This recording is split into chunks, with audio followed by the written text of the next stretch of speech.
How come I'm not hearing?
Good morning, this is Brett Thompson, Nevada Office of Emergency Management. The time is 10 o'clock on June 24th.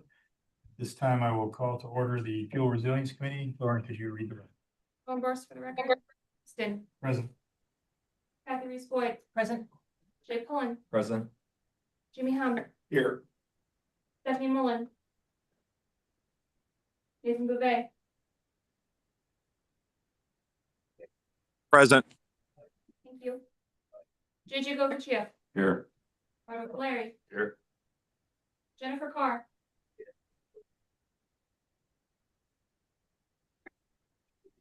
Dr. Christopher Sanchez. Senator Robin Titus. Here. Thank you, Senator. Lindsay Anderson. Here. Thank you, Lindsay. Chief Brian O'Neill. Marilyn Patrick. Here. Thank you. Assemblyman Burt Gurr. Senator Rochelle Wynn. Assemblyman Max Carter. Present. Sir. Bruce Spence. Thank you. Alan Poor. Here. Chris Adams. Steve Lesher.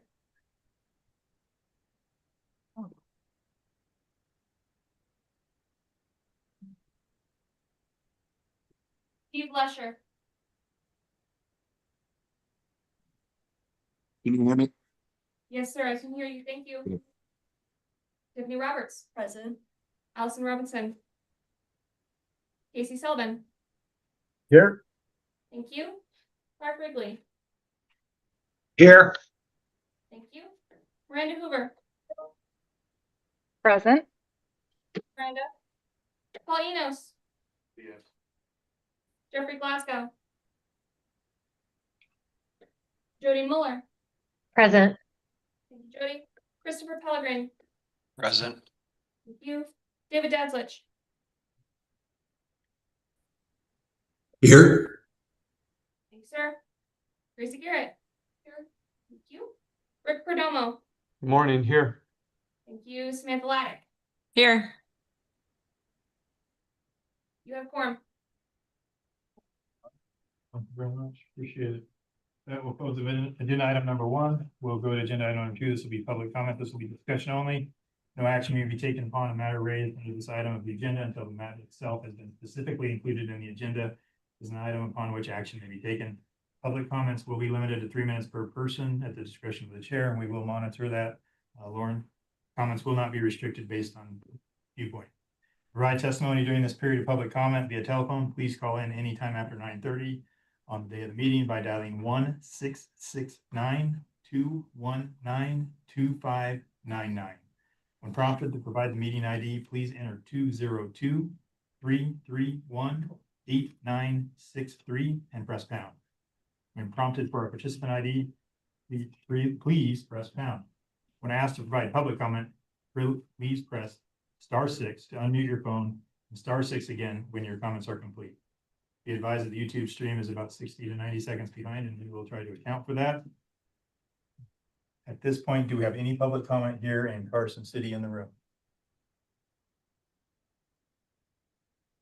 Seeing none, do we have any public comment on Zoom platform? Foreign voice for the record, seeing none.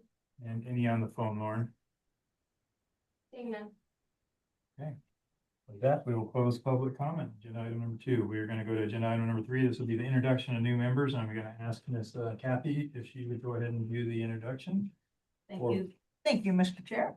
So it's my pleasure to introduce our newest member, Clark Wrigley, who's Vice President of Special Projects for PBF Energy. He's joining us via Zoom. I've known Clark for many, many years, and he is, we're very excited to have him because he really brings a breadth of knowledge and experience, much like many of our stakeholders do. He joined PBF in 2010, and he's worked for independent refiners for 48 years. Including not only the United States, but abroad, and served as a refinery manager in 2 US refineries. So again, he knows his stuff. We're lucky to have him. Welcome you, Clark, to the committee. Thank you, Kathy, and look forward to helping and contributing in any way possible. And I did spend more than half my career in California on the ground, and also was heavily involved in acquiring our 2 refineries in California, Northern and Southern California. Thanks, Kathy, and nice to meet all of you over Zoom. Thank you, Clark. Appreciate you, sir. That will close agenda item number 3. We'll move to agenda item number 4. This will be approval of the minutes. It'll be a discussion for possible action.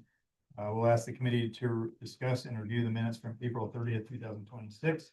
Are there any discussion at this time on the minutes? Move approval. Second. First from Director Gokachi and a second from Ms. Kathy Reheis Floyd. Any discussion? All those in favor say aye. Aye. Aye. Any opposed say nay. Minutes are approved. We'll close agenda item number 4, move to agenda item number 5. This will be a presentation on the Western Gateway project. This will be discussion only. This will be from Ms. Tiffany Roberts, Director, Western Region State Government Affairs. Let's see here, Philip 66 and Joe Taylor, Project Manager for Western Gateway, the Philip 66. I invite you to come up to the table and give a presentation. Look forward to hearing from you. Thank you, everyone, for giving us an opportunity to provide an overview of Western Gateway, the project we are really excited about. And we have Joe Taylor in town from Houston. Joe Taylor is Director of Business and primarily Project Manager for Western Gateway. So with that, I'm going to hand it over to Joe for our presentation, and then we'll do some Q&A.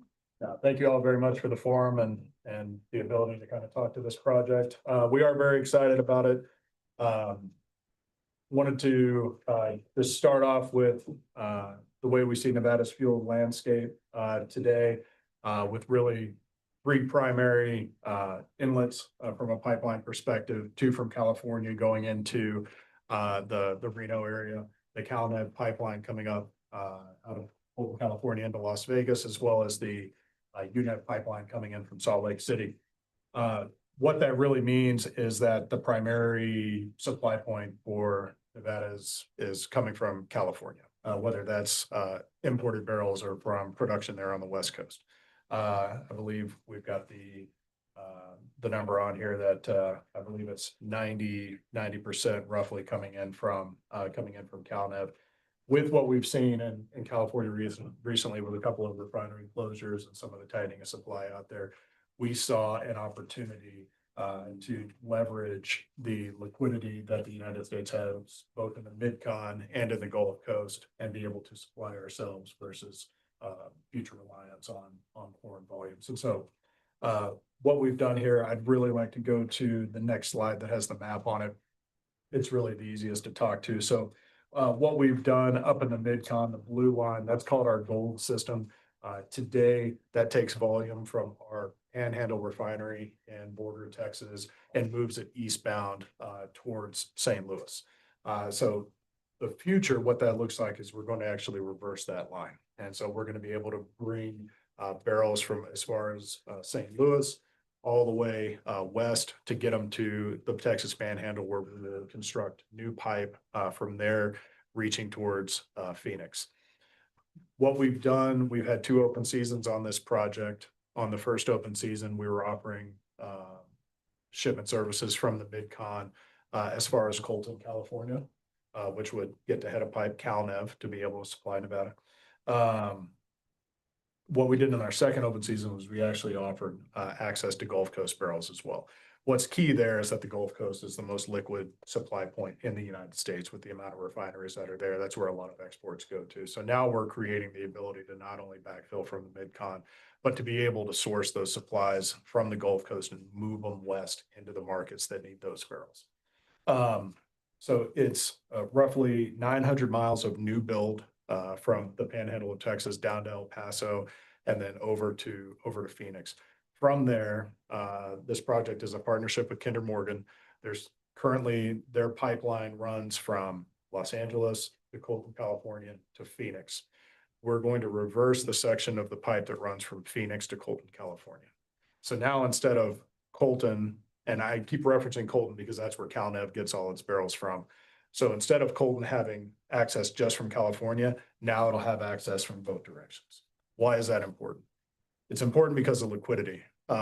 When you have a limited and reducing number of refineries that are able to supply those volumes into the head of pipe, you're more subject to price volatility. If refineries have to go down for scheduled maintenance, they also go down for unplanned maintenance and other things that happen. And when that happens, you take that supply out of the market, the result that you get is price increases. And so by connecting it to roughly 5.5 times as much refining capacity between the Mid-Con and the Gulf Coast, what you're doing is you're allowing those shippers and those buyers here in Nevada more options of who they buy from and more barrels or a larger pool of barrels to pull from is ultimately where that's going to go. So while CalNev, I believe Kinder Morgan is working on a small expansion of capacity on that line, the bigger story here is about pricing for the residents of Nevada. Because you're hopefully going to even out those price spikes over time whenever you have barrels come on and offline, and you'll still be able to supply because this line's going to be running constantly. So it's not going to be dependent on 1, 2, 3, or 4 refineries. It's going to have a much larger backstop.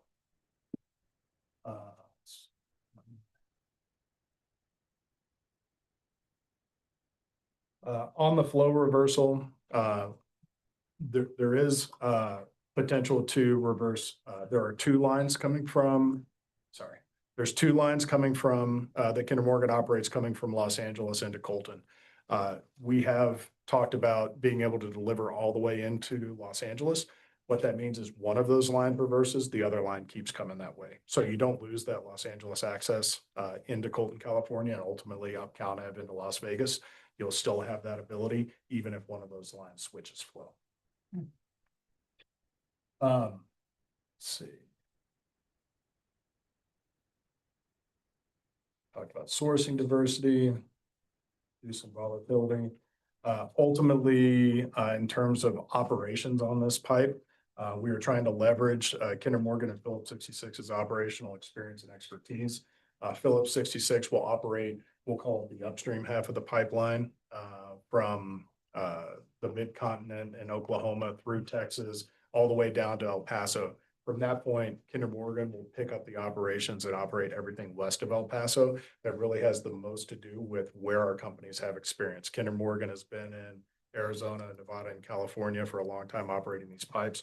We don't want to change the experience they have doing that. So they're going to continue to operate that section.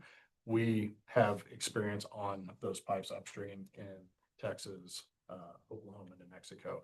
So we're going to continue to do that. We're looking forward to the partnership with Kinder. We think it's a great industry solution to a problem to take where we have excess barrels and supply our domestic needs versus send those barrels overseas. We do see a lot today of barrels moving around the water to get to California. This obviously bypasses all that, keeps it in the safest mode of transportation, which is in pipeline, and get it to the right places. That's a very high level overview. I'd love to take any questions that anybody has for anything that I didn't cover. This is Brett Thompson, OEM, for the record. Lauren, can you go to the map slide? So I just want to make sure that I completely understand it. So the dashed green line would be the new construction. That is, pipeline, that correct? that is gonna be the new construction from Borger to El Paso and then El Paso to Phoenix. That will all be new build. Phoenix to Colton will be the reversal of the existing line. And the blue system is existing Phillips 66 pipelines that'll be reversed to flow east to west. Okay, thank you. No question. Questions from the committee? Yes, ma'am. Senator. So first and foremost, thank you for being here. This has been a topic of discussion on many different levels on the pipeline. So thank you for bringing them in and making sure that, well, thank you, Vice Chair, for bringing them in and getting them at the table so we can actually have this discussion. I have a couple questions. First, on the same page on this map that we're on, you're looking at possible 2029. Is that a generous expectation? There's a lot of permitting here in the state. We tried to spend money we had on fiber and getting permits, and it's just difficult. And there's a lot of permitting on something like this. We know other pipelines coming from the north and through Canada have been planned that then failed. What does it actually look like? A great idea, and then I'll have a follow-up. Sure. So, as it stands right now, the nice part about this is that it is a very ambitious system stretching from St. Louis all the way to California. The great part is that over half of it is already in the ground. And so, for example, the piece in Nevada, apologize. The piece in Nevada and the piece between Phoenix and Colton is already there. Our pipe's already in the ground. We've already had in-depth discussions with federal, state, and local agencies. We've been working, to identify and survey the right of way in between there so that we can file our permits as soon as possible. This will be a federal NEPA process permit. We've already had multiple conversations with those agencies. There is a lot of support for this project to be able to take domestic energy sources and take them to domestic customers as opposed to international. And so what we have been told at this point is to, expect a thorough but expedited review of those permits. And, we're confident that we'll have everything. Regardless of administration. Mhm. So thank you for that. My second question is, I view California, and I know many of you in this room are from California, but I view it as a hungry monster. This pipeline is going to continue to go into California, and they have monies, and they've made it very clear they'll maybe be willing to pay more money than, say, folks in Nevada would. What's going to assure us that Nevadans are going to actually benefit this, and this won't just whip on through our state and end up in California? So what I would say is that if you look at the market dynamics, California with the refineries that have closed over time, it's increasingly reliant on imported barrels to make up the delta between what the consumption for California is and what they're currently producing. And so a lot of the barrels that end up coming this way ultimately are imported barrels. It just depends on where they go. What I can say is that market forces will ensure that a barrel to Nevada is less expensive than an imported barrel. Otherwise, those barrels wouldn't. And so because you've got additional transportation costs to get past Colton, California into Los Angeles, that delta will ensure that barrels continue to flow. I mean, the demand is there. If the demand is there, it will get met. If California has to price higher than the Nevada, then in order for that to happen, that's what will happen. Joe, can I add on to that too? Yes, please. From Alan Ford with Kinder Morgan. So the lines we operate currently, the 8-inch and the 14-inch, serving Vegas are about roughly 130,000 barrels. It's an attractive market currently. So, and that's competing with California now. So that is already in place. There's a market for expansion of that. And we're looking at expanding that line with or without Western Gateway. But the value that Western Gateway adds onto this is diversity of supply. That is the huge piece here. You're gonna have access to, Tiffany, what is it, 20 refineries we're talking about in the east that could contribute to this. And the basic nature of the competitiveness of that means that you have much more opportunity to get into that, which is, we're already competitive with California moving into Vegas. This will make that even more so. You're gonna have access to additional supply that will not only supply what we currently have, but potentially more, but bi-directional, and which is a great value to the state. Final question, when does it get built to northern Nevada? The northern. Well, we are having lots of discussions on expandability and what that means. And so I would look at my friends at Kinder Morgan and say, when are we putting another line in the ground? And well, you know, that's or an extension interesting of- prospect. The interesting, and Tiffany and I had some meetings yesterday in California, and talking about California supply generally. And I will tell you too, that we've operated in California for, as Phillips has for decades. And they are a hungry beast, but they're also a regulatory quagmire. And I've been just continually impressed. And Tiffany's been assuring me of this, but I'm hearing it personally from folks now that we had a regulator in California yesterday tell us, and correct me if I'm wrong, Tiffany, on the quote, but we are big fans of the project, right? So we don't need to build anything new in California, but we need some regulatory approvals to reverse the line. So we need their support of this. So to have all of that in place, our confidence in building it with Phillips 66, our experience, Joe, as you mentioned, on all of the route, their experience in certain places, ours, plus support of regulators, Vegas is going to be a huge beneficiary of this. Now, we're talking Northern California, where we are now. What's interesting of this is, how do you look over the long term at the plumbing of that particular project? Is there a scenario where you could potentially do either some additional build or even a potential project line reversal there with product coming up from the south? I mean, there are lots of options to look at. All of this is market driven, and there needs to be a market to support that. New builds, wherever they are extremely expensive. But look at Western Gateway. This kind of project 5-10 years ago would have been impossible.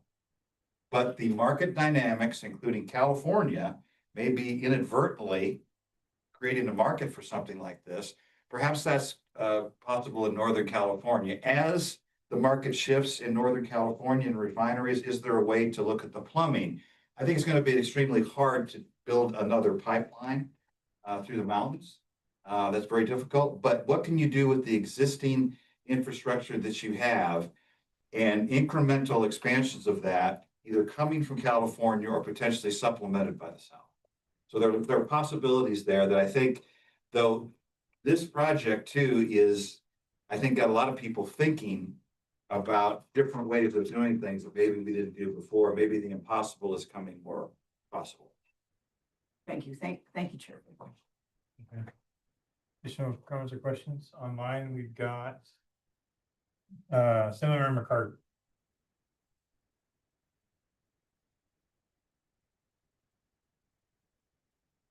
Max? I'm here. Thank you. Yeah, I appreciate that. And that last series of comments does tie right in.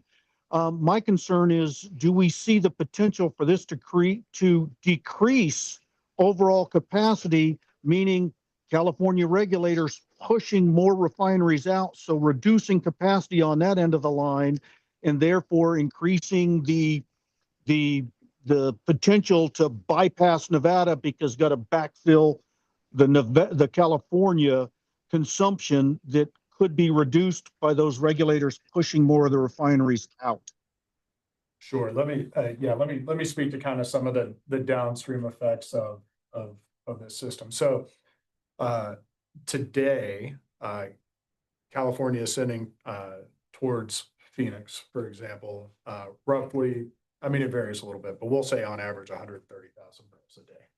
And so what this pipe's going to do by reversing that line and supplying Phoenix from the east, you're going to automatically push 130,000 barrels back into California.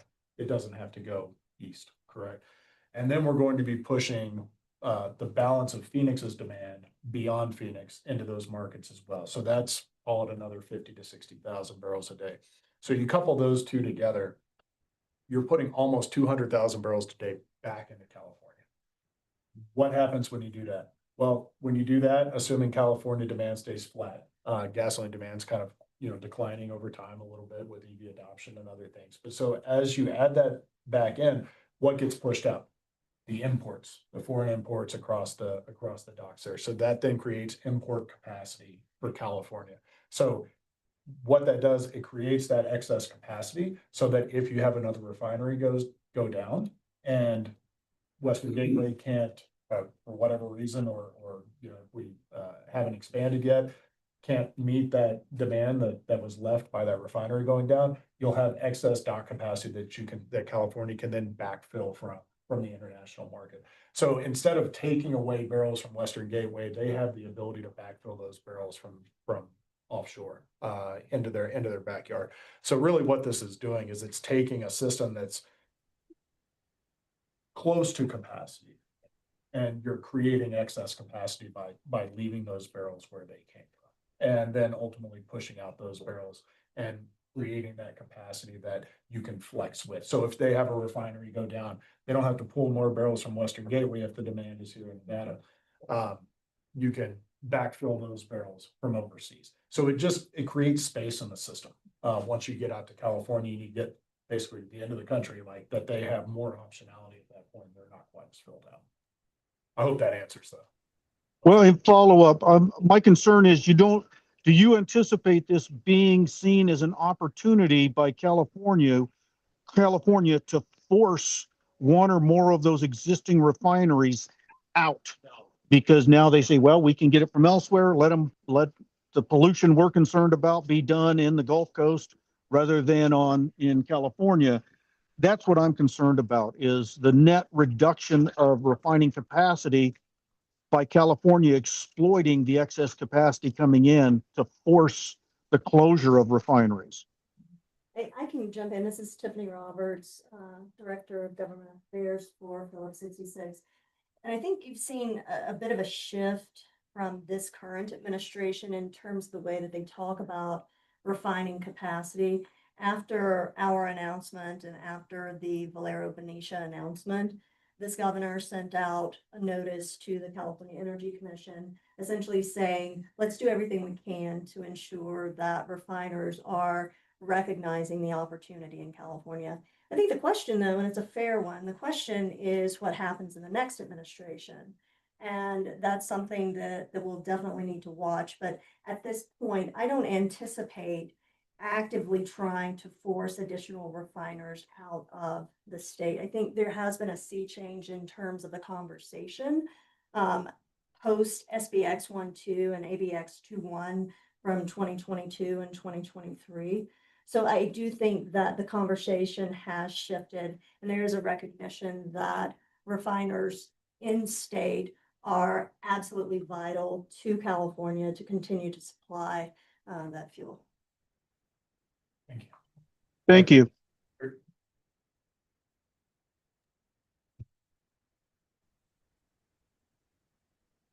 Marilyn?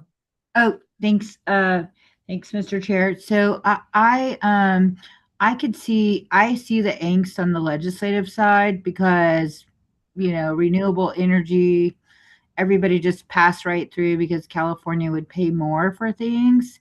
And it actually put us at a disadvantage. It would be interesting if you create a flow chart of the expectation, because I do think that it's probably it makes sense that that capacity would stay, but I could show you where water that capacity doesn't stay. I could show you where solar that capacity doesn't stay. And I just think for Nevada, we need a little bit more stability in protections to what are we going to get? And so what does that look like, right? Do we need to come together all to do one big hedging our barrels? I mean, it seems like the conversation can't be so high level that we get left behind, right? And nothing really changes for us. I've been doing this for so long. It's crazy. 20 years ago, we started this conversation and we've never moved the needle, right? So I would hope that this time the needle moves, but maybe you have a flow chart of kind of what the state needs to be looking at, how to secure our portion, right? So whether it's a compact or an MOU with the Western states, because that's our issue, right? We are a small potato in the big field.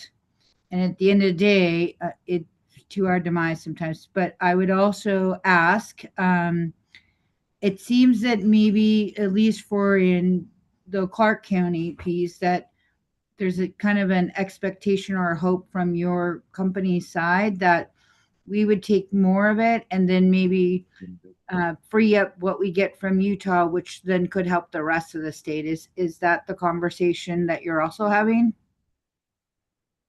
So I can speak from, so I'm on the infrastructure side on the midstream side for Phillips 66. I can speak to the conversations that through the open season process we had with the people that have signed up for space, as well as, other people that didn't necessarily sign up for space, but were very interested in it. And I can tell you that Nevada was a significant point of interest when it came to the shippers that were looking at this project. I stop short of calling it the crown jewel, but access to be able to get there from these markets has never been available to the market, to the refiners in the Mid-Con or the refiners in the Gulf Coast. Even the Gulf Coast refiners that were shipping waterborne to California could never get here. And so it's new territory. So there is, I can tell you, a lot of analysis at a lot of different companies that went into the value of being able to deliver in the state. So I say that to encourage you, because it was very encouraging to us when we were going around educating people about it. Well, I just want to point this out, though. Everybody wants to be in Clark County, right? Because that's where they think tons of it is. But we have 17 counties, right? So we have to make sure that what's good for one is good for all, because, everybody wants to be in Clark County because they think they can make a buck, right? I get it. But at the same time, we're talking about ensuring stability so that our rural counties are growing, and they're trying new things and they're doing things, but at the same time, they can't grow if they don't have stability on their infrastructure. And you talk about Northern Nevada will take longer, Las Vegas is faster, but I'm asking you is then maybe the thought that, Elko and Eureka and all of that could get more of other fuel so that they too could be sustainable. But I just think I'd like to, Brett will tell you he would kick me if he was close to me, but let me see a piece of paper of what that flow chart looks like, because everybody wants us to be on their POS material. Look, we're in Vegas, we're doing all these things, but at the same time, we got to help the entire state. Nye County, you're going to go right past Nye County to get to California. You're going to go right past some of those other things, and we got to talk about that. So I'd like to see some paper, and you got to start with saying Nevada, duh. I've been coached. Forgive my East Texas mispronunciation. It comes out every once in a while. I would very much like to engage in those discussions. I think we can work with our partners at Kinder and put together some of those flow charts that you're talking about to kind of show where those flows come in.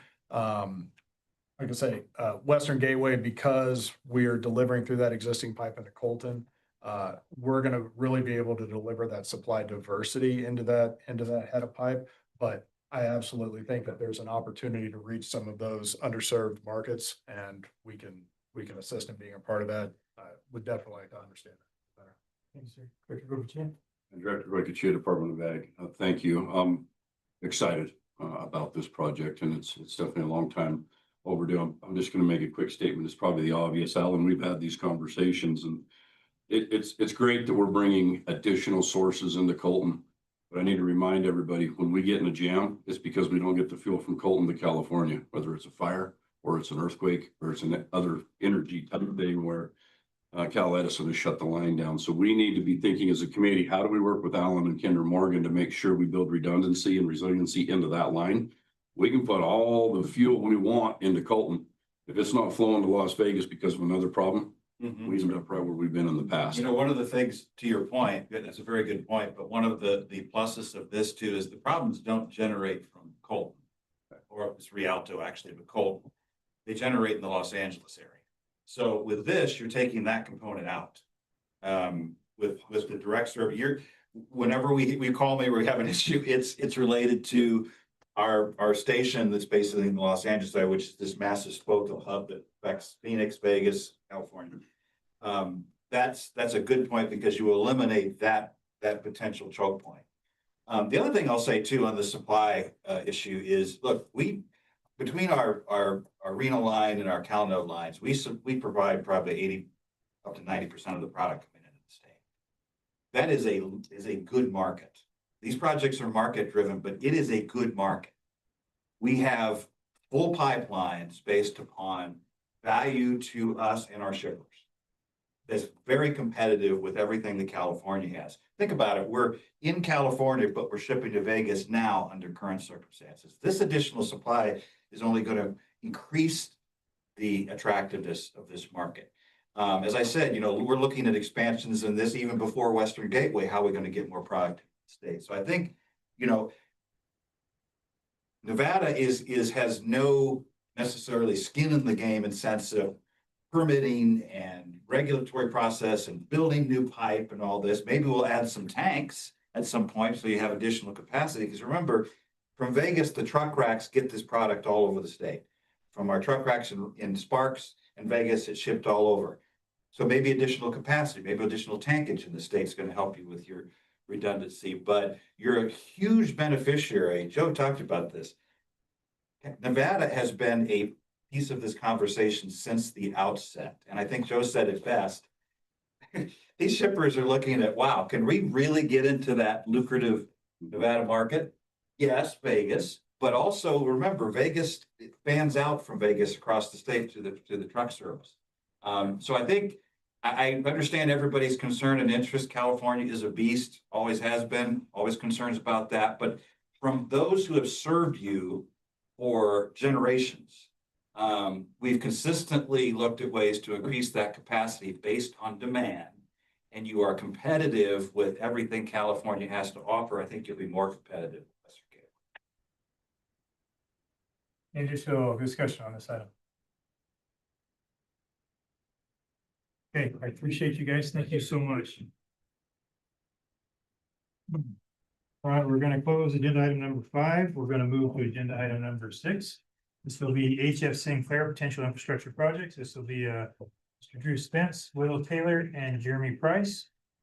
Bringing the committee on potential future infrastructure projects under consideration that might affect Nevada ecosystem. Yeah, so thanks for having us. Drew Spence, I lead our product supply and trading group, joined by Will Sawyer, who leads up our EP of midstream, and I'll let him touch base on kind of our phase 1 expansion, coming from Wyoming down into. So appreciate the time having us in here. I think Joe did a good job at explaining the dynamics in terms of supply on Western Gateway, and we think of that as kind of the southern option and southeastern. Really, our project is looking at it from the northern route, and how do we get more barrels down UNEV, which is an underutilized pipe today, and increase supply into Nevada. And so what we have outlined here, and you can see the dashed lines, these aren't new builds, these are expansions. And so the line today, moving east to west on the Pioneer Pipeline from Sinclair to Salt Lake City in this map, is currently at capacity day in, day out. So that's the only line that's moving between the Rocky Mountains. And it moves about 60,000 barrels a day. And so what we're looking at with our partner on that line is Phillips 66 as well. We're looking at expanding that by 35,000 barrels a day. which will bring incremental supply down into Las Vegas. And so when we think about this in terms of liquidity, same message on Western Gateway, more liquidity into Colton, which gives more barrels available to ship into Las Vegas. This is incremental supply that we see coming down day in, day out as kind of a regular flow into Las Vegas from Rockies refineries that currently ship south and east into Denver. Couple things going on, kind of regulatory, Midwest getting along with E15 mandates that are, continuing to be voted on. We do believe that's going to happen in the future, which is going to create length in the mid-continent, which is going to force more barrels into some of these Eastern Rockies or Front Range markets, which is going to put more pressure to move barrels west, which is why we think this is the opportune time to make this expansion and move barrels from our existing assets that we operate in the Rockies and then others that operate in the Rockies and move those west down to Las Vegas. If you look at UNEV today, running roughly 30,000 barrels a day, pipe capacity is 60. We see long-term, we could get that up 100 plus in terms of what we could think from an expansion perspective and get to where, you hear from the fuel supply standpoint, we're bringing 80 to 90% from the West Coast. How do we differentiate that so that it's coming from both West Coast, Southeast with the Western Gateway project, and then from the North East as well on our railroad project. That's kind of high level what the project is. I think we talked a lot about market dynamics in the previous session, so I don't think we need to kind of hash that out. If we're in alignment with kind of the overarching view of what we see supply and demand look like in Nevada over the next 5 to 10 years. And we do think, as we look at both these projects, we do think these are complementary to each other because really pulling from different markets than was mentioned. Thank you. Brett Thompson for the record. 2 quick questions for you.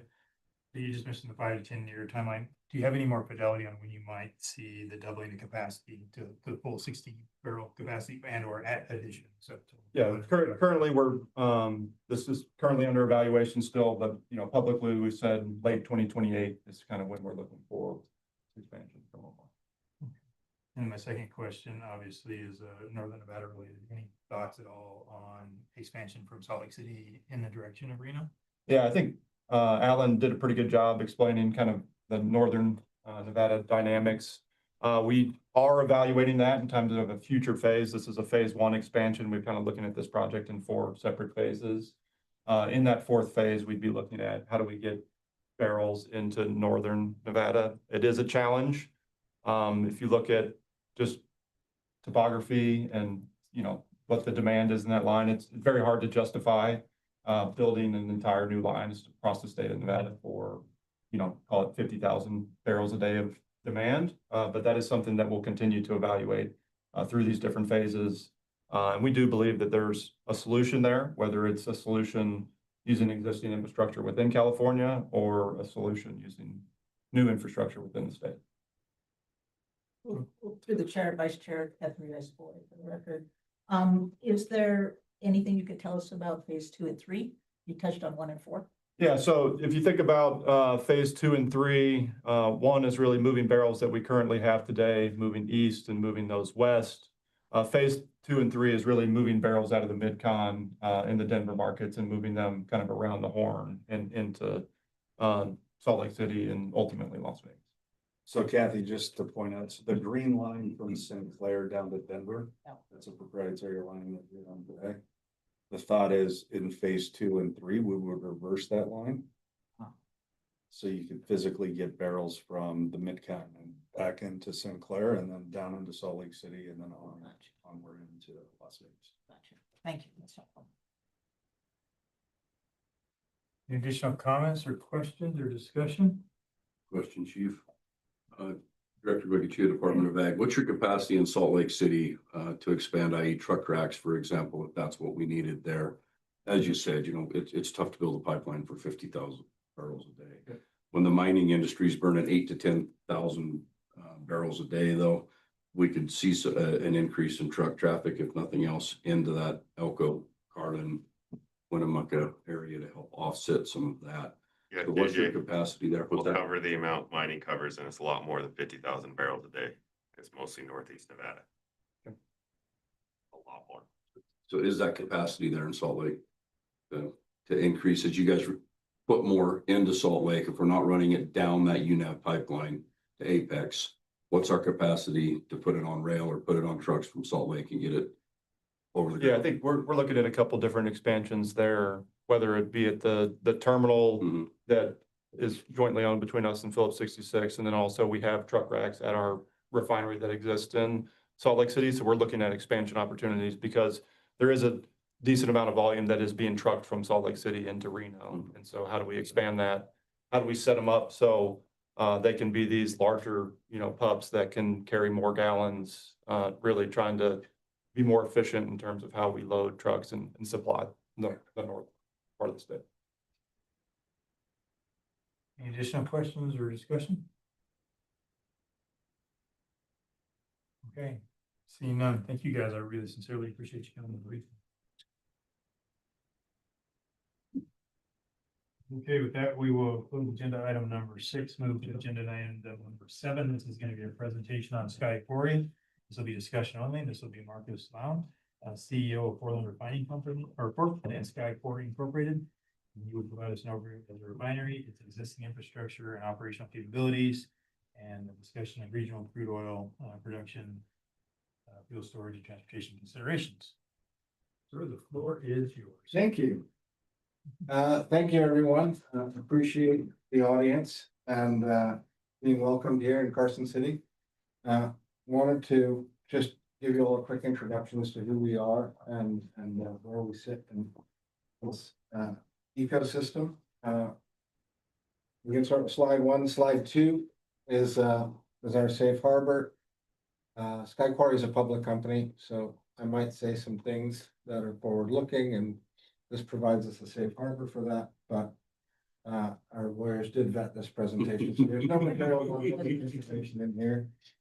But I did want to start with a little bit of history. Slide 3, please. About the Nevada oil industry. And in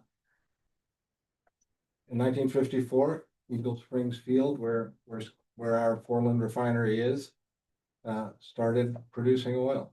And it has kind of been an ongoing project since. Not a big producer over time, and some ups and downs as far as how much has been produced, but still a consistent producer. 83, I think, was a little bit of a hallmark. Grand Canyon Field became among the most prolific in the lower 48 states. So that was producing about 5,000 barrels a day. And I think it was the biggest well in the country at that point. And the people that own that field believe that there are more wells to be dug that could create that level of production. And so we think that's an interesting idea. And we own the refinery that was built in 1998 that was built effectively to refine that oil. So that takes care of that slide. Our refinery has a capacity, nameplate capacity of 5,000 barrels a day. It's located in northern Nevada. And we're not operating at that level. We're interested in getting to that level, but we do have over 100,000 barrels worth of storage capacity there as well. And everything that we do is truck served. I know that there's a discussion about bringing rail service back into Ely, Nevada, which is kind of the biggest city to where we're located, but we're about 120 miles from Elko. We run a simple refining process using mostly the local produced oil from a couple of different suppliers in market, and we make diesel, we make asphalt, and we sell it to local industrial customers. And we also make VGO, which is a precursor for gasoline and jet fuel. Next slide, please. So, we really cover the industrial side. Some of our products still end up having a little bit of sulfur in them, so they're not ready for the road, but that is a possibility in the future. And we have had a tidy little business that has been operating for 20 years and it hasn't run it at a huge level of capacity utilization in the past, but, based on, kind of the demand picture in Nevada, I think there's an opportunity for us to get closer to capacity and think about, the potential for increasing our product portfolio as well in that market to better serve the mining industry, for example. But, one fact that I tripped on, if we go to the next slide, is we actually have two assets. So I should take a step back and talk about we do have an oil sand extraction facility that we're in the process of retrofitting in Utah, which was built at a cost of $50 million and has a design capacity to extract about 2,000 barrels a day from the oil sands of Utah. When we bought the refinery, it was with the intent to take that crude that we're producing in Utah and actually refine it in Foreland. So we're a little bit ways away from having that facility up and running, but that is our portfolio today, is those two assets. And then, kind of as a closing point, my final slide is, I was doing a little bit of research on Nevada and the oil business. And according to the U.S. Geological Survey, Nevada has, under federal land, 1.4 billion barrels of oil as far as discoverable and producible. And I felt that was pretty interesting. That actually ranks third in the United States as far as the amount of oil that you have available to attack, within this state. So you're only behind Alaska and New Mexico as far as that number. So you even have more oil on federal land than Texas. And I think that's an interesting topic, especially when California is now forced to buy fuel from South Korea, which is then coming from the Middle East. I think it might be time to consider, a little bit more home cooking here as far as your fuel. And so I'll open up to questions on that. And this was a 25 assessment. The USGS was a 25 assessment? Yeah, it came out last year. Remember on that assessment, so Rob Galleri for the Record Administrator Division Minerals, that's on federal lands. That's Yeah. why it ranks high. So that doesn't include Texas and the Midwest and other areas, just only federal lands. Right, that's what I was gonna point out. That assessment of us being the third largest means because we have 87% of our land is managed by, we own it and people, citizens own it, but this federal government manages it. And so looking at that numbers because I would say, I would ask why hasn't it been tapped before? And so I would guess that if the land is owned privately, like in Texas and some of these other, where they can put in their refineries or they can put in their wells and they can drill, it's under private ownership, as opposed to, this is a lot of spread out over, and looking at if it was economically feasible, it would have been tapped a long time ago. I could bring in our suppliers of oil and they could talk about how economically feasible it is. But they're putting together drilling programs, for the state. This is not through fracking. This is. No. Yeah, Director Chair, for the record, I'll just add that we have seen a significant uptick, and Rob, you may be speaking to this. I didn't review your slides, and what we're seeing for exploration and production wells going in northern Eureka County, southern Elko County, very in close proximity to that Blackburn oil field, North Diamond Valley, Red Rock. I know they put in 2 new pads this spring, and so it's there. I think the economics are driving this, and the technologies have definitely changed from the 80s and early 90s, and what we're able to find and how we're able to get there. There's been a lot of wildcat exploration over the years, but they know where some of these pockets are, Senator, and I think they're going after it. And we have definitely seen, they're putting a lot of infrastructure in very remote places in rural Nevada right now, which tells me they know that oil's there. Now, where do we take it to refine it? And do we put that on truck and we get it to you guys down on Highway 6, or where's it going to go? Because we are literally in the middle of nowhere with 30 miles of dirt to get the blacktop to get it somewhere. Maybe we need some asphalt there. So. Well,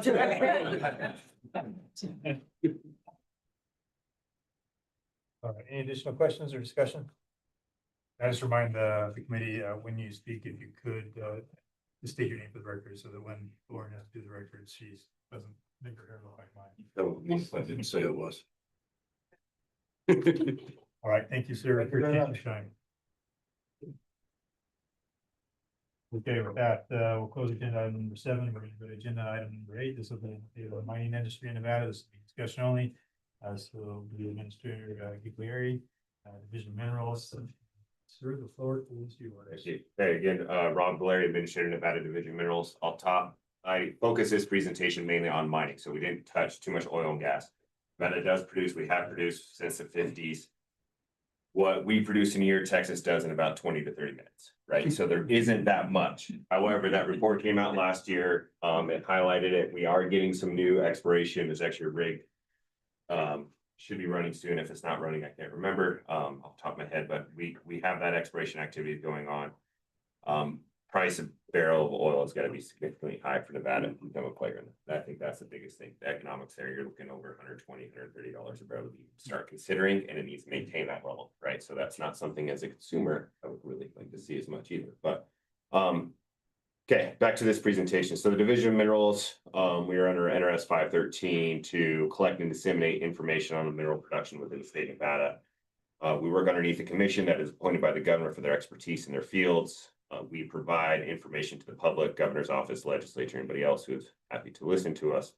One thing I say, I cover a lot of projects in my presentations. We recognize that we're not giving preference to one company and that we're not covering every project in the state of Nevada. We just use them as a reference. Giving preference one over the other. Next slide, please.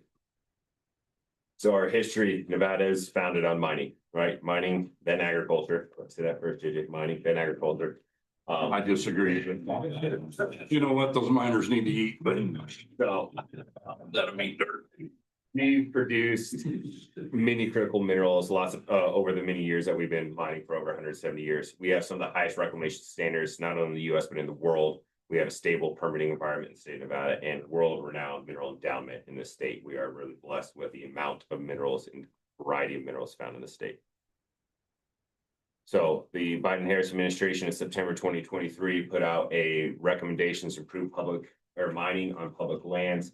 They literally worked or looked all around the world to try to find the best. And I was in a meeting with Assistant Secretary Steve Felgus at that time.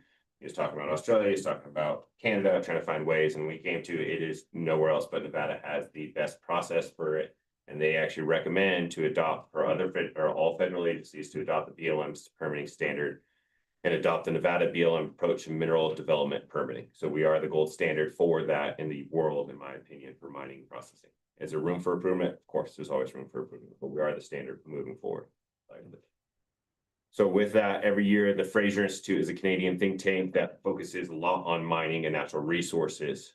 They've been ranking jurisdictions around the world for over 20 years now. Nevada is again #1. We are always in the top 3. There's only been one time in the entire 25 or 6 year history that we were not in the top 5. The next closest is, I believe, Ontario, Canada, that would ranks #8, right? So we are consistently ranked the top, and this is for mineral endowment, stable permitting, and regulatory environments. We're #1 in the world for investment opportunities for mining in the world. We consistently up there. Next slide, please. Last year, 2025, non-fuel, right? This does not include field production. Non-fuel production, Nevada was #1 in the nation. That is largely due to the price of gold and silver increasing significantly. The other states that kind of top, that cover the rest is Arizona with copper production, Texas with aggregates, California with aggregates, Utah with a mix of different stuff, copper aggregates as well, Minnesota, sorry, and Florida. A lot of people don't think about it, but Florida and phosphate mining. So that is a big producer for that. So, like, where that puts us, gross revenue last year was the highest in record for the state of Nevada, over $12.6 billion. This is an estimate by the USGS. The Nevada Department of Taxation is still working on these final numbers, but we are estimating really close to that number. As you can see, it is by far and away our largest year. And then again, that is due to the value of gold and silver. Next slide. You could actually see since when gold was less than $500 an ounce in the late 90s was when we produced the most. At that point in time, we're one of the top producers in the world. We would have been number 2 or 3 in the world as a producer, ranked in the country. We're closer to 10 now. We did dip a little bit. We're 3.4 million ounces roughly, but you can see the price of gold skyrocketing here at the end of that slide at the end of 25.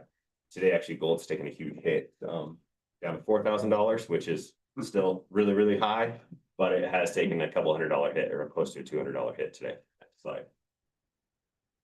Again, silver, same thing, peak production in the 90s. A lot of the production actually the last few years was one mine operation. There's only one main mine that is a silver commodity, the primary commodity. The rest of them are byproduct. That mine in the 80s was mining where it had to be more than 1 ounce per ton. In the last few years, they've actually literally just gone through, re-permitted and remined their what were waste rock piles are now ore because of the price of silver so high. So they're now just leaching that ore. They are expanding their operations of actual hard rock too as well. Next slide.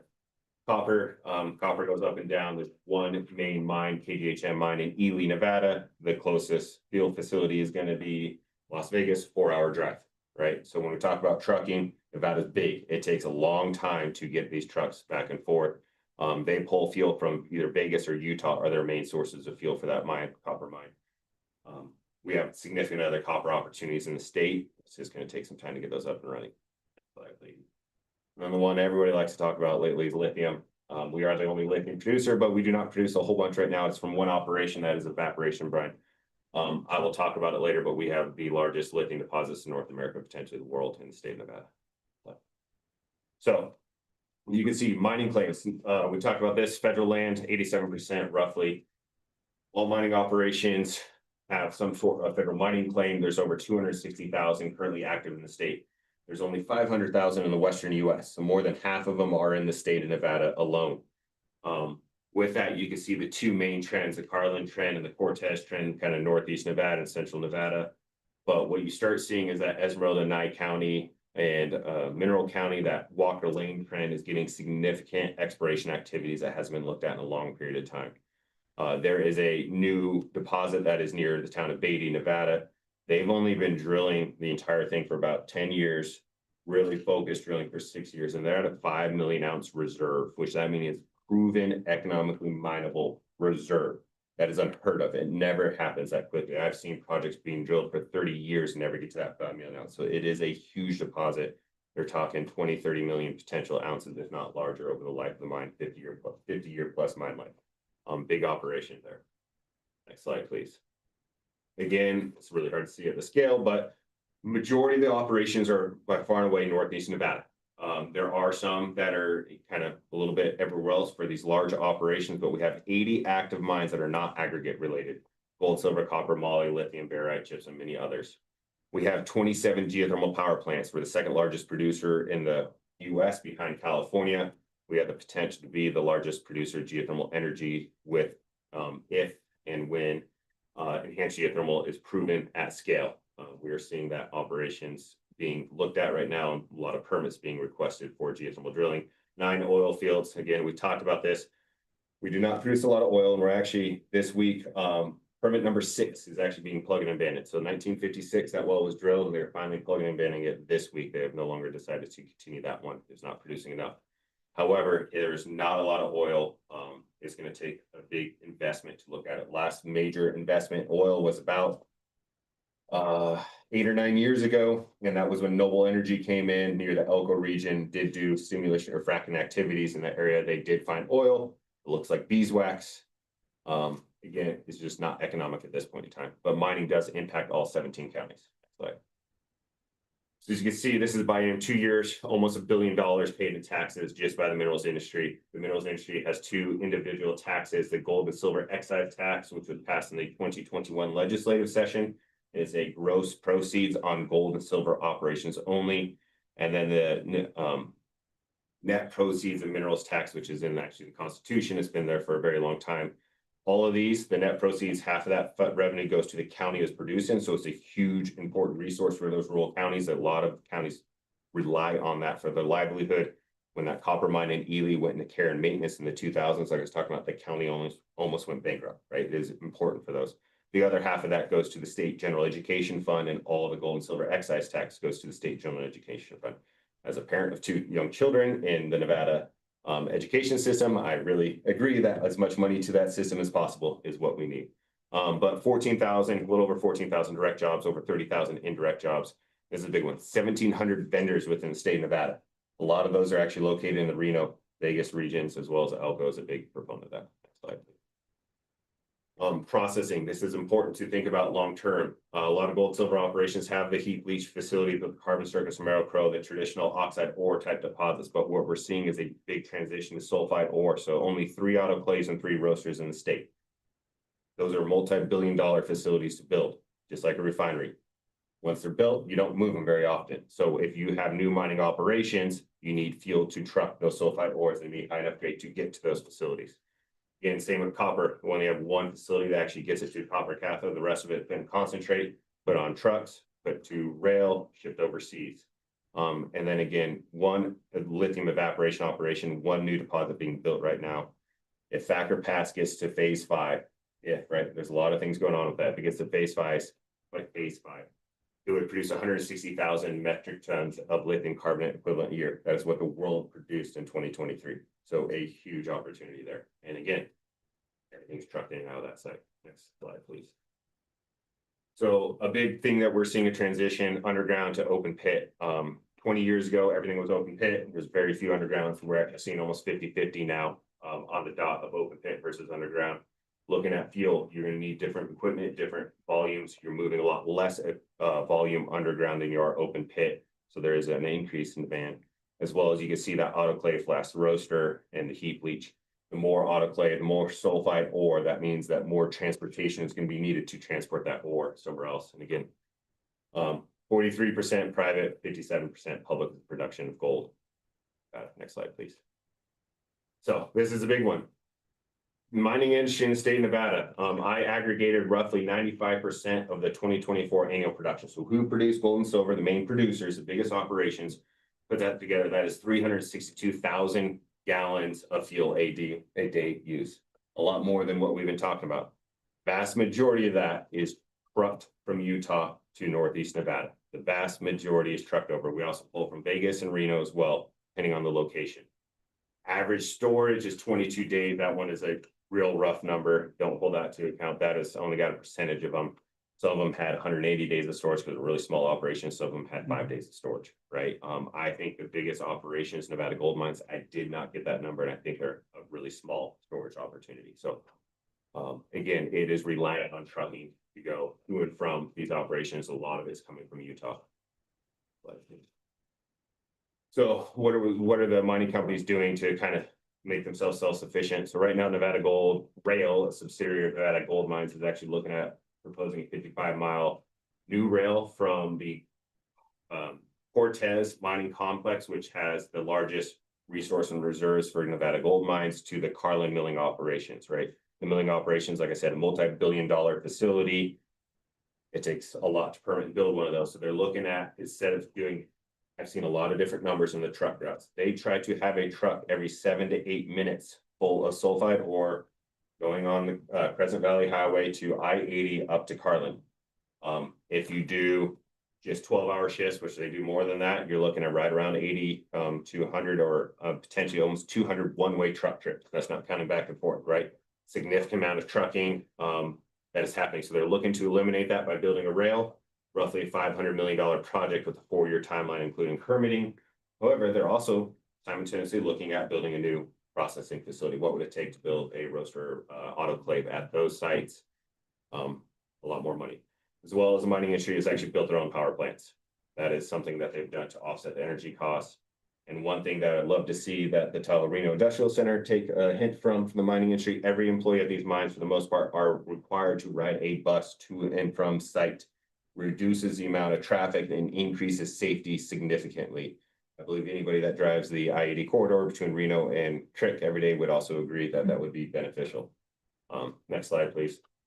So last 2 slides are just highlighting, right? There's a lot of fuel being done every single day used by the mining industry.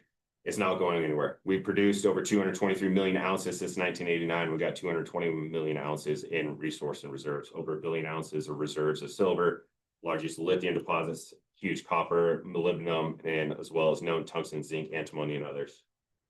Next slide, please. So critical mineral list. Nevada is known for many mineral opportunities, so 37 to 60. So again, these opportunities and the need for fuel for these operations are not going anywhere. Next slide. If you want information on minerals industry, please reach out to our website, ndomdata.com. We have as much as we can get out there on there. So just use this resource. If you have questions, please reach out. And I'll finish with that. Great. Thank you, sir. Questions and or discussion?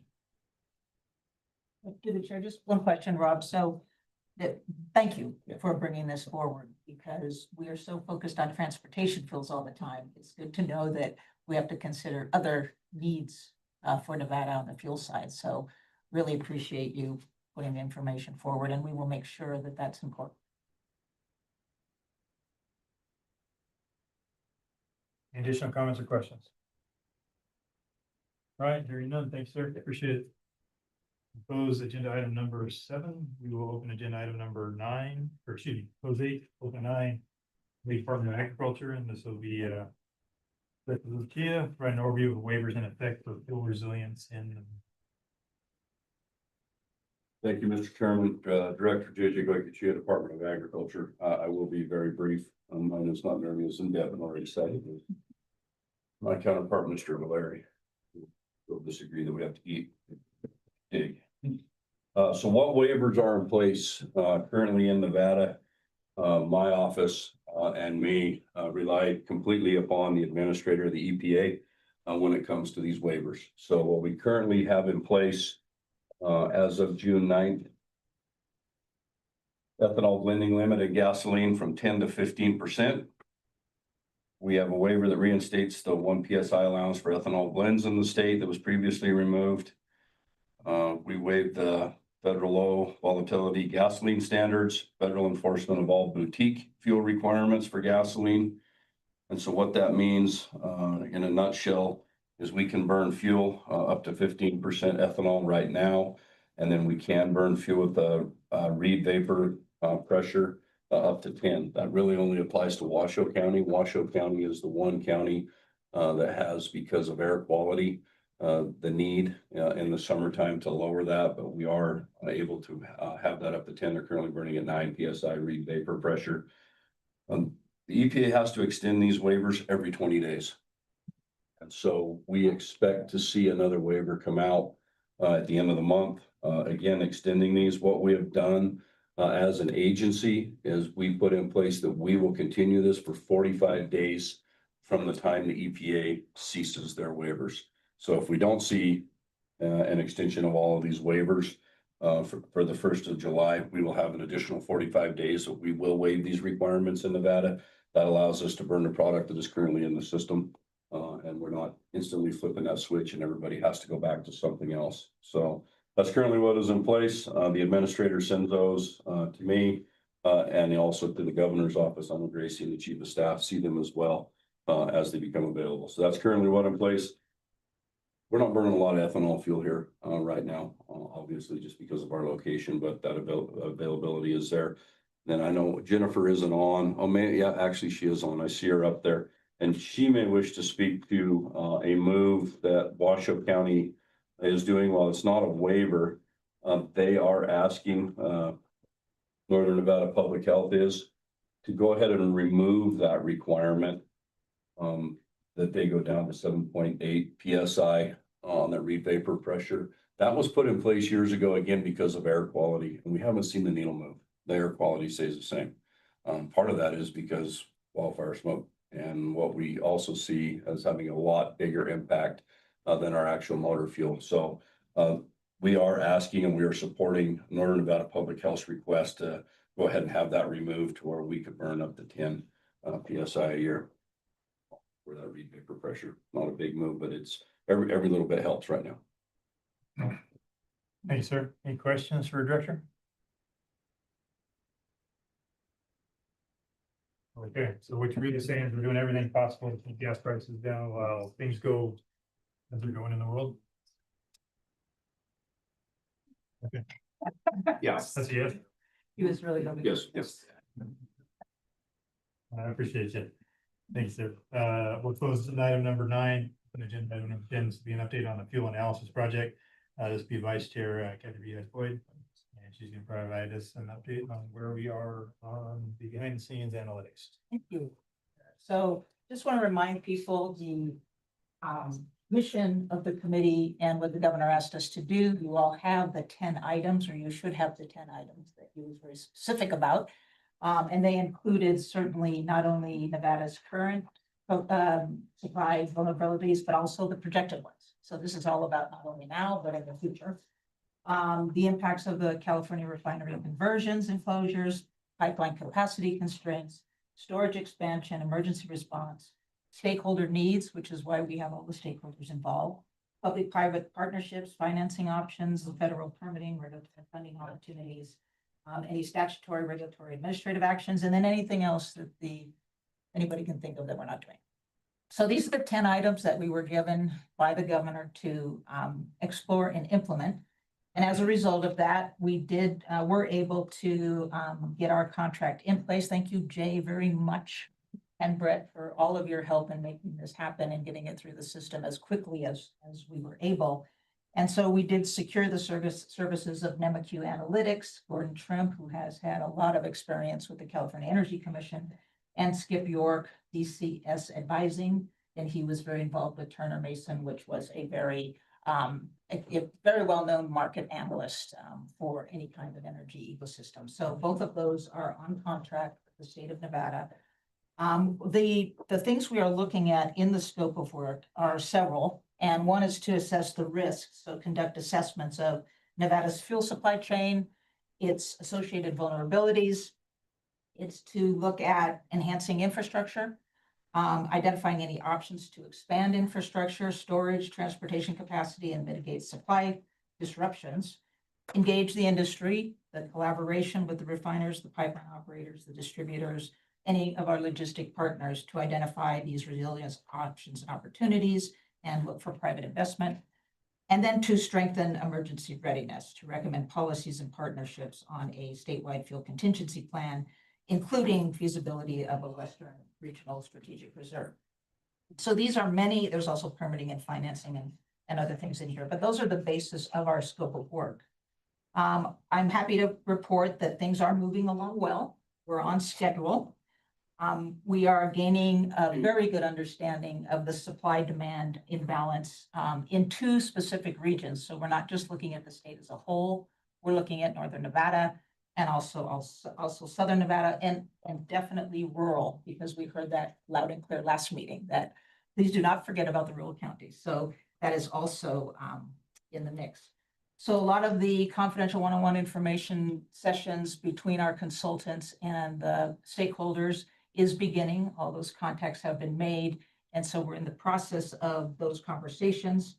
And I think we are on track for making sure we have recommendations back to the governor in line with the legislative session, so that if there's any legislative action that is needed to prepare for next year, that we do that in a timely fashion and give legislators everything they need to prepare for those kinds of proposals. So a lot of work will happen in July and August on these conversations. We'll start getting some response back from that in August. September will be very busy in preparing drafts and beginning those conversations with a final report in October. But we'll know a lot of information during the September timeframe. There'll be a confidential report, obviously, because of the competitive nature of these conversations. And then there'll be a separate, more public external facing.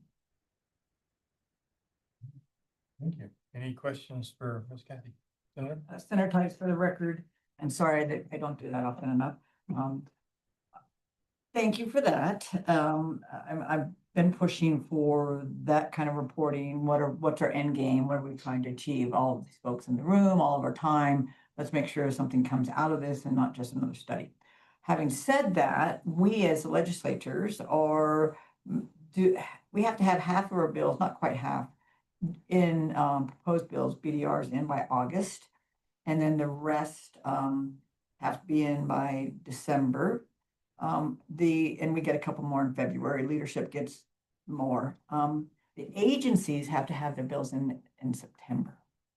And so it is a time crunch if there's something that needs to be done.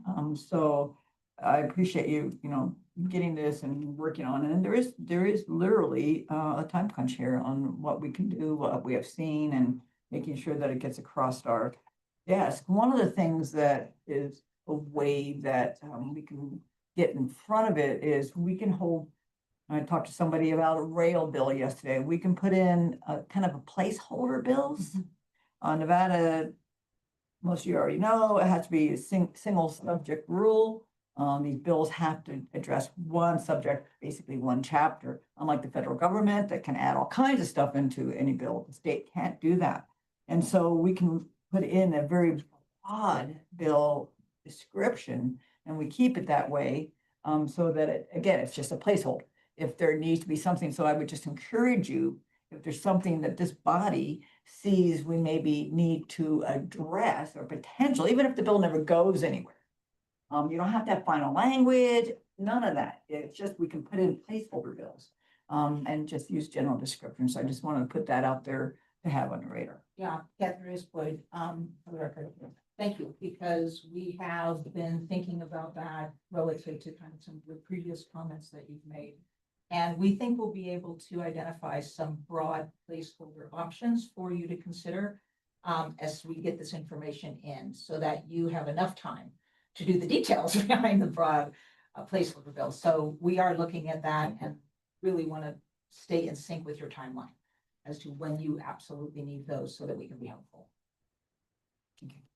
Thanks, Senator. Any additional comments or questions for Kathy? Okay, seeing none. Thank you, ma'am. Appreciate it. We will close agenda item number 10, move to agenda item number 11. This will be an update on the California Air Resource Board recent actions, and this will also be Ms. Kathy. How did you assign me so many? You're welcome. Because you can do it. No, Kathy Reyes Boyd for the record. So I'll give just a broad, there's a lot of people in the room that may want to offer their own opinions on this as well, but on May 29th of this year, the California Resources Board took some action on what they referred to as the Cap and Invest program. It used to be called the Cap and Trade program, and now it's the Cap and Invest program. You may recall that the Governor Lombardo did engage on this topic and sent a letter about how critical of an issue this is. We had follow-up conversations with the Air Resources Board, and Brett was part of that as well, encouraging them to take some action, because this was one of the most expensive things, especially for refiners, to be dealing with. And so this was an important board meeting. It was very controversial. There are definitely those that perhaps like this and those that perhaps hate it. So it's probably the right thing to do, because they get half and half. But basically, it requires those that are, as they classify major polluters, to obtain emission allowances. And without getting into the details, it's basically permits under a statewide cap, and that cap declines every year, and that tightens the greenhouse gas emission limits. So it can be very expensive to do that over time. It forces you to buy permits as you lower the cap. And so under the amendments, what happened is they distributed what are known as free allowances to facilities that commit to emission reduction projects.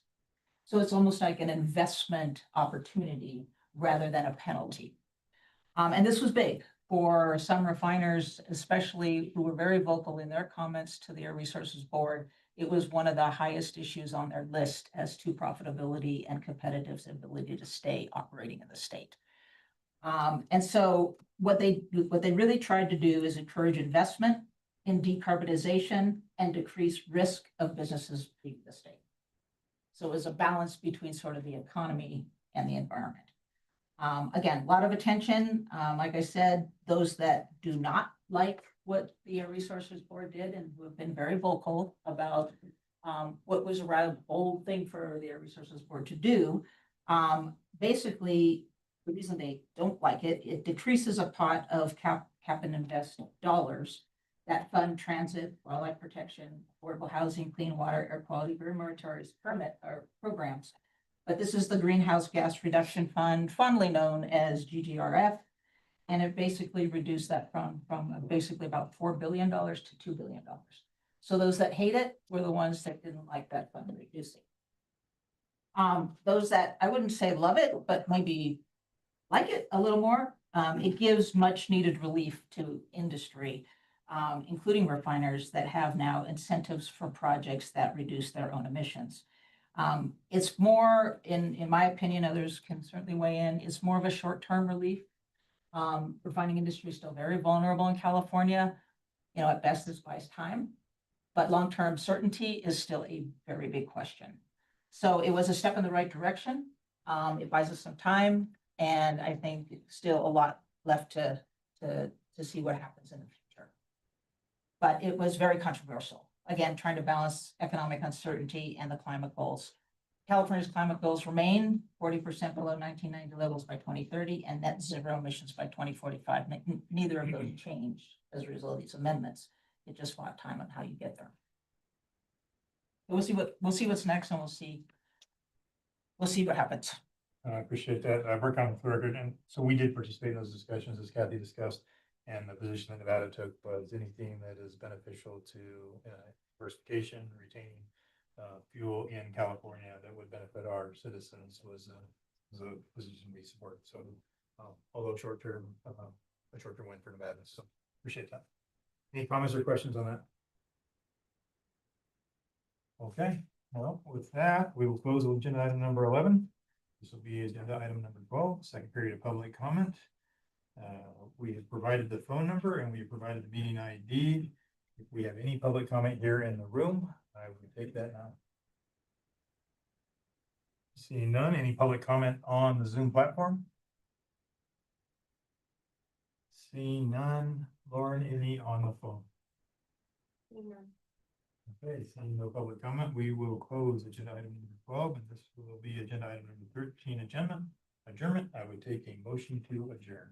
Motion to adjourn. Kathy with a first, do I have a second? Second. Any discussion? All those in favor say aye. Aye. And opposed say nay. We are adjourned.